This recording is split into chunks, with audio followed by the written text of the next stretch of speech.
হাই everyone, নমস্কাৰ। কি খবৰ আপোনালোকৰ? আশা কৰোঁ সকলোৰে ভাল।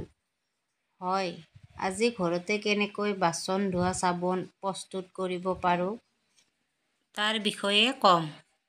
ভিডিঅ'টোত দেখা পোৱাৰ দৰে ঘৰতে প্ৰস্তুত কৰিব পাৰিব।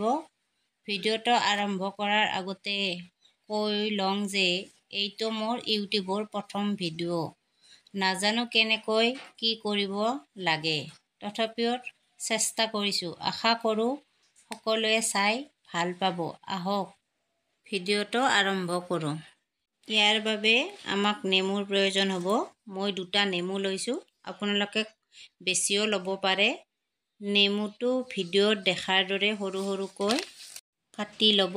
যিমান পাৰে সৰু সৰুকৈ কাটি ল'ব, কাটি ল'লে ভাল হয়। এয়া আমাৰ নেমুখিনি কাটি লোৱা হৈ গ'ল। আমি কুকাৰ এটাত নেমুখিনি বহাই দিম।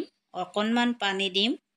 ঢাকনিখন মাৰি গেছত বহাই দিলে হ'ল। 2টা চিটি মাৰিব দিব। এয়া মই 150 গ্ৰাম চব্বেছ লৈছোঁ। ইয়াক সৰু সৰুকৈ কাটি ল'ব। এইটো আপোনালোকে অনলাইনত অৰ্ডাৰ দিব পাৰে। ভিডিঅ'টোৰ তলত মই লিংকটো দি দিম, তাৰ পৰাও ল'ব পাৰিব। এয়া আমাৰ চব্বেছখিনি কাটা হৈ গ'ল। বাতিটোত অলপমান নিমখ লৈছোঁ আৰু অকণমান চৌদা লৈছোঁ। এয়া ওচৰৰ বাতি 2টাত ছাই আৰু চাৰ্ফ লৈছোঁ।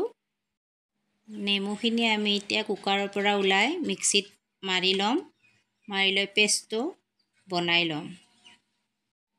ভিডিঅ'টো দেখাৰ দৰে পেষ্টটো বনাই ল'ব। তাৰপিছত এটা কেৰাহীত পেষ্টখিনি দি দিম। অলপ লাৰি দিব লাগিব। লাৰি দিয়াৰ পিছত 1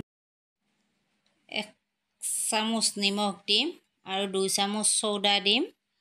চৌদা দি গোটেইখিনি লৰাই থাকি 1 চামুচ চাৰ্ফ দিম। মিলাই দিয়াৰ পিছত 2 চামুচমান আৰু ছাই দি দিম। ছাইখিনি ভালকৈ মিলাই ল'ব। তাৰপিছত লৰাই থাকিলেই হ'ল। এইখিনি গৰম হ'লে অলপ জুইটো কমাই দিব। এয়া আমাৰ গৰম হৈ গৈছে। তাৰপিছত আমি চব্বেছখিনি দি দিম। ভালকৈ মিলাই ল'ব। চব্বেছখিনি গলি যোৱালৈকে লৰাই থাকিব। ইয়াত আপোনালোকে সেউজীয়া ফুড কালাৰো দিব পাৰে, যিহেতুকে সাধাৰণতে বাচন ধোৱা চাবোন কালাৰটো সেউজীয়া হয়। প্ৰথমবাৰৰ বাবে আমি বনাইছোঁ, সেইকাৰণে আমি ছাই দিয়ে বনাইছোঁ ঘৰত ব্যৱহাৰ কৰিবৰ বাবে।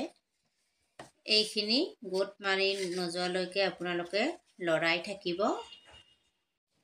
এয়া আমাৰ গোট খাই গৈছে। ভিডিঅ'টো দেখাৰ দৰে গোট মাৰিলে গেছটো বন্ধ কৰি দিব। তাৰপিছত আমি বাতিত দি দিছোঁ। বাতিটোত দিয়াৰ আগতে অকণমান নাৰিকলৰ তেল দি ল'ব, যাৰ বাবে চাবোনখিনি ওলাবৰ কাৰণে সহজ হৈ পৰে। এয়া আমাৰ বাতিত ভৰোৱা হৈ গ'ল। ইয়াক ভালকৈ গোট মাৰিবৰ বাবে 3 ঘণ্টামান সময় থৈ দিব। এয়া আমাৰ চাবোনখিনি বনোৱা হৈ গ'ল। ভিডিঅ'টো চাই ভাল লাগিল যদি লাইক, কমেণ্ট, শ্বেয়াৰ কৰি দিব। ছাবস্ক্ৰাইব কৰি দিব। ধন্যবাদ।